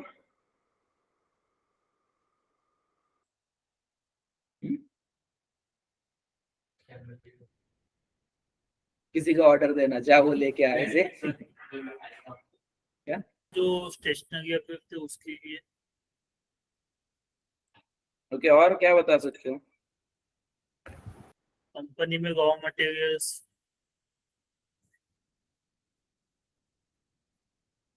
ओके, मतलब रॉ मटेरियल ऑर्डर करना है, ऐसा कह रहे हो क्या, नहीं सर, जो इंटरनली यूज होता है।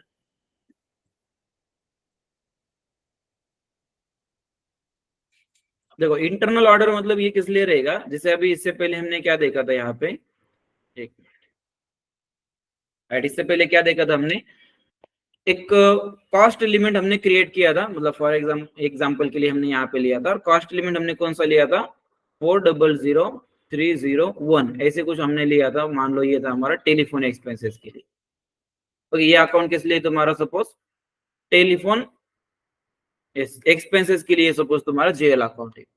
अभी इसमें क्या होगा, जैसे तुम टेलीफोन एक्सपेंसेस रिकॉर्ड करो, जैसे यहाँ पे मैंने तुम्हें बताया कि मतलब ये जो सेल्स डिपार्टमेंट है, सेल्स डिपार्टमेंट पे 5,000 रुपीज के तुम्हारे एक्सपेंसेस हुए, और वो तुम्हें रिकॉर्ड करने, कहाँ पे, इस टेलीफोन एक्सपेंसेस के अकाउंट में तुम्हें वो रिकॉर्ड करने। टोटल कितने हुए, 5000। लेकिन इसमें भी क्या हुआ होगा, अभी जो 5000 तुमने रिकॉर्ड किए तो इसमें तुमने नंबर ऑफ मोबाइल नंबर जो तुमने रिचार्ज किए होंगे, राइट। क्या कोई एक मोबाइल नंबर रिचार्ज किया होगा क्या, इसमें बहुत सारे किए होंगे। तो मैनेजमेंट जो है, मान लो मैनेजमेंट को क्या देखना है, ठीक है ये 5000 रुपीज एक्सपेंसेस हुए हैं ना टेलीफोन के, ये तो ठीक है, लेकिन किस मोबाइल नंबर पे कितने एक्सपेंसेस हुए वो भी उन्हें सेपरेटली देखना है। क्या करना है यहाँ पे, जैसे मोबाइल नंबर जो रहेंगे तुम्हारे कुछ इस तरह से, मान लो मोबाइल नंबर रहेंगे ये, राइट, इस तरह से कुछ मोबाइल नंबर रहेंगे तुम्हारे, राइट, इस तरह से कुछ मोबाइल नंबर रहेंगे। और ऐसे क्या रहेंगे तुम्हारे, बहुत ज्यादा मोबाइल नंबर रहेंगे। जैसे फॉर एग्जांपल इस तरह से मोबाइल नंबर जो मान लो तुम्हारे कितने टोटल, सपोज 15 मोबाइल नंबर तुमने रिचार्ज किए, ओके। टोटल कितने मोबाइल नंबर रिचार्ज किए तुमने, 15 टोटल मोबाइल नंबर रिचार्ज किया। और जब ये 15 मोबाइल नंबर तुमने रिचार्ज किए तो उस समय क्या हुआ था, ये 5000 एक्सपेंसेस हुए, राइट। तो इसके लिए तुम्हें क्या करना पड़ेगा फिर, तो ये जो है, जैसे मान लो इसमें से ये एक नंबर का मोबाइल है तुम्हारा, ओके, ये जो है ये क्या है, फर्स्ट मोबाइल नंबर है। अगेन इसी तरह से क्या होगा, और भी बहुत सारे मोबाइल नंबर्स रहेंगे तुम्हारे, राइट। जैसे ये फर्स्ट था, मान लो इसके बाद अगेन ये सेकंड है सपोज, राइट, इस तरह से मान लो ये सेकंड मोबाइल नंबर तुम्हारा। अगेन यहाँ पे क्या होगा, थर्ड रहेगा, अगेन जैसे मान लो थर्ड ये है सपोज तुम्हारा, ठीक है, इस तरह से मान लो ये थर्ड मोबाइल नंबर है। इसके लिए रिचार्ज तुमने किया था सपोज मान लो 699 का, ओके, इसके लिए कितना किया था 699। इसके लिए मान लो किया है तो तुमने 999 का मान लो इसके लिए किया है, ओके, और इसके लिए क्या है मान लो अगेन 299। इस तरह से मान लो तुमने ये सभी रिचार्ज किया है अलग अलग मोबाइल के लिए। और इसी तरह से अगेन बाकी के जो रहेंगे 15 मोबाइल सभी, तो इन सभी 15 की मिलाकर कितनी हुई है, 5000। लेकिन मैनेजमेंट को क्या देखना है, अभी ये जो फर्स्ट मोबाइल नंबर है, फिर इसके लिए कितने एक्सपेंसेस हुए, कितने रिचार्ज किए तुमने, जैसे 699 के किए, तो इसकी एंट्री जो यहाँ पे तुम्हें सेपरेटली देखनी है।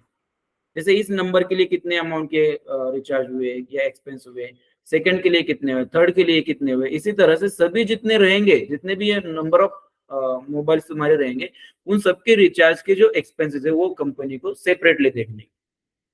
अभी ये क्या हुआ, ये एक रिचार्ज के, ऐसे एक साल के अगर देखने, मान लो 6 मंथ के अंदर कितने रिचार्ज हुए वो अगर सेपरेटली देखना है, तो उस समय भी क्या किया जाएगा, तो ये जो तुम्हारे हर एक मोबाइल नंबर है, तो ईच मोबाइल नंबर के लिए एक इंटरनल ऑर्डर क्रिएट की जाएगी। क्या होगा यहाँ पे, एक मोबाइल नंबर के लिए एक इंटरनल ऑर्डर तुम क्रिएट करोगे। जैसे मान लो यहाँ पे ये जो मोबाइल नंबर है, इस मोबाइल नंबर के लिए तुम एक इंटरनल ऑर्डर क्रिएट करते हो और उसको नंबर मिलता है सपोज 25। अब ये 25 क्या इंडिकेट कर रहा है, तो ये मोबाइल नंबर ये इंडिकेट कर रहा है 25, मतलब ये क्या होगा, ये वाला मोबाइल नंबर, ओके। अगेन यहाँ पे क्या होगा 26, ये क्या है सभी 25 26, ये सभी क्या है इंटरनल ऑर्डर नंबर। अगेन यहाँ पे क्या होगा 27, ये सभी क्या है, अभी ये इंटरनल ऑर्डर नंबर है। और तुम किस लिए क्रिएट कर रहे हो ये, तो हर एक मोबाइल के लिए, हर एक मोबाइल नंबर के लिए तुम एक इंटरनल ऑर्डर क्रिएट कर रहे हो। और इसमें क्या होगा फिर, ये जब एक्सपेंसेस तुम रिकॉर्ड करोगे, तो ये एक्सपेंसेस रिकॉर्ड करते समय तुम क्या करोगे, तो इंटरनल ऑर्डर, जैसे अभी ये एक्सपेंसेस तुम्हें रिकॉर्ड करने 699, ये एक्सपेंसेस तुम्हें रिकॉर्ड करने, तो यहाँ पे क्या किया जाएगा, कॉस्ट सेंटर जो है, इस सेल्स डिपार्टमेंट का जो कॉस्ट सेंटर है, ओके, ये कॉस्ट सेंटर भी यूज किया जाएगा। ये एंट्री रिकॉर्ड करते समय, फर्स्ट एंट्री जो है ये रिकॉर्ड करते समय क्या होगा, कॉस्ट सेंटर यूज होगा, ये वाला क्या होगा, कॉस्ट सेंटर रहेगा ये वाला। और इसके बाद कॉस्ट एलिमेंट कौन सा रहेगा, ये, और इंटरनल ऑर्डर नंबर रहेगा ये। अगेन ये वाले एंट्री करते समय, 999 की एंट्री करते समय अगेन क्या होगा, cost centre, cost element, internal order, तीनों एक साथ यूज करोगे। और इसमें क्या होगा फिर, इंडिविजुअल तुम्हें रिकॉर्ड दिखेंगे इसमें, ये जो इंटरनल ऑर्डर है, इस इंटरनल ऑर्डर में क्या होगा, इंडिविजुअल तुम्हें रिकॉर्ड दिखेगा। जैसे अभी उस मैनेजमेंट को मान लो क्या करना है, हर एक मोबाइल नंबर वाइज अगर रिपोर्ट उन्हें देखना है कि जैसे इस मोबाइल नंबर के लिए कितने एक्सपेंसेस हुए, वो अगर उन्हें देखना है तो वो देखेंगे इस इंटरनल ऑर्डर के लिए, राइट। इसके बाद मान लो उन्हें क्या करना है, टोटल एक्सपेंसेस कितने हुए, टेलीफोन एक्सपेंसेस टोटल कितने हैं वो अगर देखना है, तो वो देखेंगे कॉस्ट एलिमेंट के बेसिस पे देखेंगे। और बाद में उन्हें मान लो देखना है कि टोटल इस सेल्स डिपार्टमेंट पे कितने एक्सपेंसेस हुए, जैसे टेलीफोन एक्सपेंसेस, रेंट एक्सपेंसेस, या ऑफिस एक्सपेंसेस, ऐसे सभी मिलाकर इस सेल्स डिपार्टमेंट में कितने एक्सपेंस हुए वो देखने के लिए वो देखेंगे यहाँ पे कॉस्ट सेंटर, राइट। मतलब जैसे कॉस्ट सेंटर जो है थोड़ा सा आप कह सकते हो कि हायर लेवल पे रहेगा, उसके बाद अगेन कॉस्ट एलिमेंट, और अगेन और माइक्रो लेवल पे अगर तुम्हें जाना है रिपोर्टिंग के लिए तो उसके लिए तुम्हें यूज करना पड़ेगा इंटरनल ऑर्डर, राइट। अभी ये तो हुआ टेलीफोन एक्सपेंसेस का। इसके अलावा अगेन क्या होगा, जैसे मान लो कंपनी जो है ये प्रोडक्शन डिपार्टमेंट जो है, यहाँ पे तुम कंटिन्यूअसली कुछ मशीनरीज यूज करो प्रोडक्शन के लिए, तो मशीनरीज अगर तुम कंटिन्यूअसली यूज करो तो यहाँ पे तुम्हें क्या करना पड़ेगा, उस मशीनरीज का मेंटेनेंस भी करना पड़ेगा, राइट। जैसे अभी मान लो यहाँ पे तुम एक मेंटेनेंस के लिए एक जीएल अकाउंट तुम क्रिएट कर रहे हो, ओके, इस तरह से एक जीएल अकाउंट मान लो तुम क्रिएट कर रहे हो, और ये किस लिए जीएल अकाउंट तुम्हारा मशीन मेंटेनेंस के लिए सपोज है, ओके, मशीन मेंटेनेंस के लिए जीएल अकाउंट सपोज तुम्हारा है। यहाँ पे कॉस्ट सेंटर जो तुम्हारा रहेगा कौन सा रहने वाला है, कॉस्ट सेंटर पीडीसीसी, प्रोडक्शन का कॉस्ट सेंटर यहाँ पे रहेगा, ओके। और यहाँ पे क्या है, ये मशीन मेंटेनेंस का कॉस्ट एलिमेंट है तुम्हारा। अगेन यहाँ पे क्या होगा, मशीन मेंटेनेंस पे मान लो तुम्हारे एक्सपेंसेस कितने हुए यहाँ पे, तो टोटल एक्सपेंसेस मान लो तुम्हारे हुए यहाँ पे 15,000, मशीन मेंटेनेंस पे कितने एक्सपेंसेस हुए तुम्हारे सपोज 15,000, ये क्या है टोटल एक्सपेंसेस है। लेकिन जब ये जो तुम्हारे एक्सपेंसेस हुए टोटल, तो इसमें से क्या किया, मान लो तुमने 3 मशीन का मेंटेनेंस किया है, क्या किया इसमें 50,000 में तुमने 3 मशीन का मेंटेनेंस किया है। लेकिन मैनेजमेंट को क्या चाहिए, ठीक है 15,000 जो है टोटल मशीन मेंटेनेंस के लिए हुए, लेकिन मैनेजमेंट को क्या चाहिए कि हर एक मशीन के लिए कितने एक्सपेंसेस हुए वो सेपरेटली उन्हें देखना है। जैसे मान लो यहाँ पे मशीन 1 जो रहेगी M1, इसके लिए मान लो कितने एक्सपेंस हुए सपोज 8,000, ओके। अगेन सेकंड जो मशीन रहेगी, सेकंड मशीन के लिए कितने हुए मान लो 4,000, ओके, ये 8,000 ये 4,000, और थर्ड मशीन जो रहेगी तो इसके लिए कितने हुए मान लो 3,000 एक्सपेंसेस यहाँ पे हुए, राइट। इस तरह से क्या करना है, मैनेजमेंट को तीनों मशीन के लिए सेपरेट सेपरेट देखना है। अभी इन तीनों की मिलाकर टोटल कितने हुए 15,000 एक्सपेंसेस हुए। ये एक्सपेंसेस कहाँ पे हुए, प्रोडक्शन डिपार्टमेंट पे हुए, राइट। और एक्सपेंसेस कौन से हुए, ये मशीन मेंटेनेंस के लिए एक्सपेंसेस हुए। सेपरेटली अगर रिकॉर्ड करना है तो हर एक मशीन के लिए एक सेपरेट इंटरनल ऑर्डर तुम्हें क्रिएट करनी पड़ेगी, और ये इंटरनल ऑर्डर नंबर जो तुम्हारा कोई भी हो सकता है, ओके। फिर ये जो एंट्री तुम रिकॉर्ड करोगे, ये 8,000 वाली जब एंट्री तुम रिकॉर्ड करोगे तो उस समय कॉम्बिनेशन क्या मेंटेन करना पड़ेगा तुम्हें, कॉस्ट एलिमेंट, उसके बाद कॉस्ट सेंटर और इंटरनल ऑर्डर, ये वाला कॉम्बिनेशन करना पड़ेगा। अगेन सेकंड एंट्री करते समय क्या रहेगा, कॉस्ट सेंटर सेम रहेगा, कॉस्ट एलिमेंट भी सेम रहेगा, लेकिन इंटरनल ऑर्डर चेंज होगी, राइट। और देखो ये सभी कहाँ पे किया जाता है, ये मैं तुम्हें दिखाता हूँ एक बार स्क्रीन पे, राइट, तब तुम्हें क्लियरली पता चलेगा। ये एक ही सीक्वेंस से रहेगा, जैसे सभी पहला क्या रहेगा जीएल अकाउंट, उसके बाद कॉस्ट सेंटर, और उसके आगे तुम्हें दिखेगा इंटरनल ऑर्डर। तीनों तुम्हें एक ही स्क्रीन पे लेने होते हैं,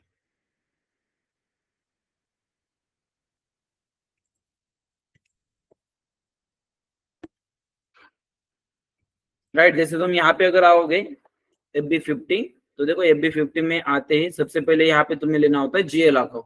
जैसे मान लो तुम मशीन मेंटेनेंस के एक्सपेंसेस रिकॉर्ड कर रहे हो, यहाँ पे तुम्हें इस तरह से जीएल अकाउंट नंबर लेना पड़ेगा, ओके। और जीएल अकाउंट नंबर लेने के बाद डेबिट करना है या क्रेडिट करना है वो इंडिकेटर यहाँ से सेलेक्ट करना पड़ेगा। अगेन अमाउंट, जैसे मान लो फर्स्ट तुम रिकॉर्ड कर रहे हो फर्स्ट मशीन के एक्सपेंसेस, तो यहाँ पे लेना पड़ेगा तुम्हें 8,000, राइट। अगेन सेकंड मशीन जो रहेगी तुम्हारी, सेकंड के भी एक्सपेंसेस तुम्हें रिकॉर्ड करने, तो अगेन क्या करना पड़ेगा, इसी तरह से जीएल अकाउंट क्या रहने वाला है सेम, मतलब कॉस्ट एलिमेंट है जीएल अकाउंट, मतलब क्या है यहाँ पे ये कॉस्ट एलिमेंट। तीनों जगह पे क्या होगा, कॉस्ट एलिमेंट सेम रहेगा, लेकिन एक्सपेंसेस जो है तीनों के क्या हो रहे सेपरेट है। जैसे अभी फर्स्ट के लिए थे 8,000, सेकंड के लिए कितने हैं 4,000, थर्ड के लिए है 3,000, ओके। तुम्हें इस तरह से ये लेना पड़ेगा, राइट। इसके बाद अब ये तीनों जो एक्सपेंसेस तुम्हारे हो रहे, तीनों मशीन पे जो एक्सपेंसेस तुम्हारे हो रहे, किस डिपार्टमेंट पे हो रही है, प्रोडक्शन डिपार्टमेंट पे। तो यहाँ पे तुम्हें क्या करना पड़ेगा, कॉस्ट सेंटर तुम्हें लेना पड़ेगा, ये वाला कॉस्ट सेंटर तुम्हें लेना पड़ेगा, पीडीसीसी जो भी है तुमने जो भी लिया है, पीडीसीसी जो भी कॉस्ट सेंटर तुमने क्रिएट किया है वो लेना पड़ेगा। और ये तीनों में भी तुम्हें लेना पड़ेगा इस तरह से, ओके, तीनों के लिए भी लेना पड़ेगा। अभी फर्स्ट जो ये जो 8,000 एक्सपेंसेस हुए, ये किसके लिए हो रहे हैं, मशीन 1 के लिए। और मशीन 1 के लिए मान लो तुमने क्या किया यहाँ पे, मशीन 1 के लिए तुमने जो इंटरनल ऑर्डर क्रिएट की थी उसके लिए नंबर मिला था मान लो तुम्हें 30, सेकंड के लिए 31, थर्ड के लिए 32। इस तरह से मान लो तुम्हें इंटरनल ऑर्डर के नंबर मिले, तो तुम्हें यहाँ पे क्या करना पड़ेगा, सेम सीक्वेंस से लेना पड़ेगा। 30, यस, इसके बाद 31, यस, और यहाँ पे आएगा 32, इस तरह से। ओके, और ये एंट्री तुम्हें बाद में सेव करनी पड़ेगी। और ये सभी जो पेमेंट तुम पे कर रहे हो, कहाँ से पे करना है तुम्हें? ये पेमेंट सभी बैंक अकाउंट से पे करना है, तो इस तरह से तुम्हें यहाँ पे बैंक अकाउंट ऐड करना पड़ेगा। और टोटल कितनी पे करनी है बैंक अकाउंट से? 15,000 पे करनी है। तो इसे कैलकुलेट करते बैठे हुए कि आप कैलकुलेटर लेके नहीं, सिंपली यहाँ पे क्या करोगे, स्टार लोगे और ये ऑटोमेटिकली कैलकुलेट कर लेगा टोटल कितनी हो रही है। ओके, यस, तो अभी ये सेव नहीं होगी एंट्री, क्योंकि बाकी की जो डिटेल्स है हमने अभी तक क्रिएट नहीं किए। जैसे जैसे हम आगे जाएंगे वैसे क्रिएट करेंगे। ये, हाँ, वही तो तुम्हें यहाँ पे सेलेक्ट करना पड़ेगा, ये सेलेक्ट नहीं किया हमने, ये सभी तुम्हें डेबिट करने पड़ेंगे।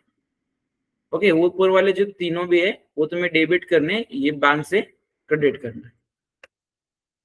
और ये स्टार लेने से ऑटोमेटिकली इसकी एडिशन होकर यहाँ पे आ जाएगी। ठीक है, क्लियर यहाँ तक? यस। अभी इसके बाद हमें सबसे पहले तो क्या करना है, ये कॉन्फ़िगरेशन हमें करना पड़ेगा सभी, मतलब एक कंपनी के लिए तुम्हें पहले कंप्लीट कॉन्फ़िगरेशन करना पड़ेगा, तब जाके उस कंपनी में जो बिजनेस एक्टिविटीज होती है, और बिजनेस एक्टिविटीज होने के बाद जो उनके ट्रांजैक्शंस होते हैं बिजनेस ट्रांजैक्शंस जो होते हैं वो तुम रिकॉर्ड कर पाओ। लेकिन उसके लिए पहले क्या करना पड़ेगा, तुम्हें कंपनी के लिए कंप्लीट कॉन्फ़िगरेशन तुम्हें करना पड़ेगा, उसके बाद ही तुम वो ट्रांजैक्शन रिकॉर्ड कर पाओ।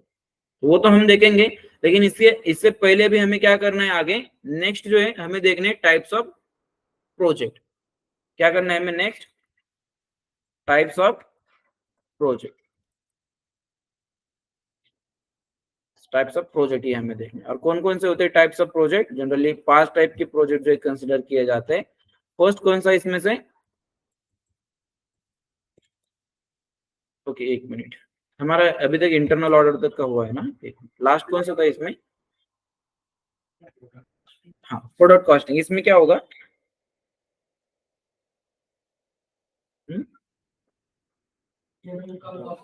कैसे निकालोगे?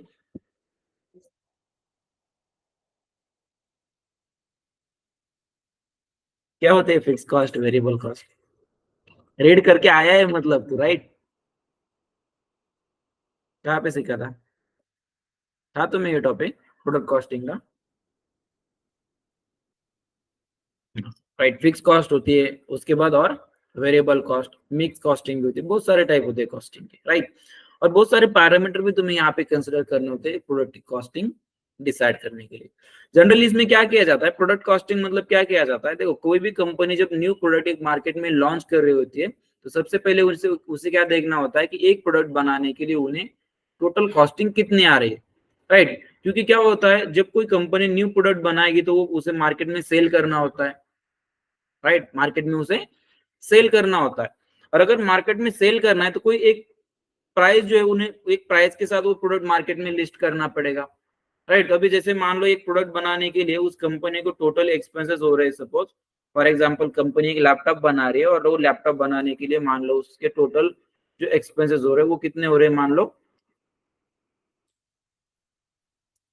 टोटल एक्सपेंसेस कितने हो रहे हैं, मान लो 60,000 टोटल एक्सपेंसेस हो रहे हैं, राइट? और अगर ये 60,000 के लिए, मतलब जो प्रोडक्ट उन्होंने बनाया है, जो फीचर उस प्रोडक्ट में उन्होंने दिए है, इस सेम प्राइस के साथ अगर ऑलरेडी कोई मार्केट में अदर कंपनी के प्रोडक्ट सेम प्राइस में अगर अवेलेबल है, तो क्या ये सेम प्राइस से 60,000 रुपए से वो प्रोडक्ट मार्केट में लिस्ट कर सकते हैं क्या? क्योंकि इनके टोटल एक्सपेंसेस कितने हुए प्रोडक्ट बनाने के लिए, एक प्रोडक्ट बनाने के लिए मान लो 60,000 हुए, राइट? और अगर ये सेम अमाउंट से प्रोडक्ट अगर मार्केट में लिस्ट करेंगे तो क्या उन्हें कोई फायदा है क्या इससे?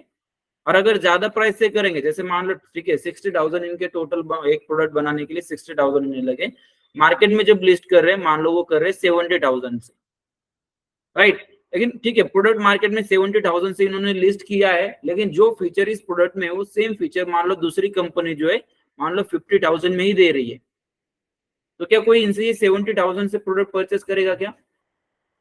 नहीं करेगा, क्योंकि कस्टमर को अगर सेम फीचर सेम सभी चीजें अगर किसी 50,000 के प्रोडक्ट में मिल रहे तो क्या करेंगे, 50 के लिए जाएंगे, राइट? तो कंपनी ऑलवेज क्या करती है, जब भी कोई न्यू प्रोडक्ट मार्केट में रिलीज करती है या कंटिन्यूअसली क्या चलता है कंपनी में, रिसर्च एंड डेवलपमेंट कंटिन्यूसली चलती है। तो उस समय कंपनी को क्या करना पड़ता है, कोई भी एक प्रोडक्ट मार्केट में रिलीज करने से पहले उन्हें देखना होता है कि एक प्रोडक्ट बनाने के लिए हमें टोटल कितने एक्सपेंसेस आ रहे हैं, टोटल कितना हमारा खर्च हो रहा है एक प्रोडक्ट बनाने के लिए, और फिर उसमें अगर हम हमारा मार्जिन ऐड करके अगर हम उस प्रोडक्ट को मार्केट में अगर लिस्ट कर दे, लॉन्च कर दे, तो उस समय हाँ मतलब एग्जैक्टली प्राइस कितनी जानी चाहिए लिस्टिंग की, ये सभी देखने के लिए क्या किया जाता है, प्रोडक्ट कॉस्टिंग। और इसमें बहुत सारे फैक्टर फिर कंसिडर होते हैं, जैसे लेबर की कॉस्ट आएगी, इसमें मशीन्स की कॉस्ट आएगी, इलेक्ट्रिसिटी के बिल्स आएंगे, राइट, और भी बहुत सारी चीजें रहेगी, जैसे रॉ मटेरियल की कॉस्ट, पैकेजिंग के खर्च, ओके, मशीन जो तुम यूज करो प्रोडक्ट बनाने के लिए, वो सभी चीजें जो यहाँ पे कंसिडर किए जाते हैं तुम्हारे प्रोडक्ट कॉस्टिंग में। और भी बहुत सारे फैक्टर्स होते हैं इसमें, जैसे मेक टू ऑर्डर होता है, मेक टू स्टॉक होता है, ओके, या इंजीनियर टू ऑर्डर होता है, ऐसे बहुत सारी चीजें जो इस प्रोडक्ट कॉस्टिंग में होती है।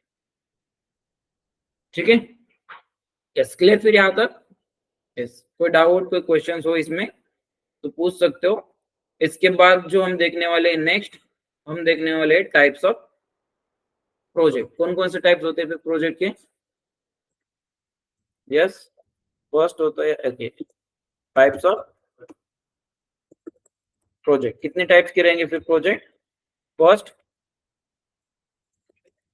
इम्प्लीमेंटेशन, सेकंड कौन सा होता है? Roll out, okay, roll out. Third होता है इसमें सपोर्ट, फोर्थ है इनहांसमेंट,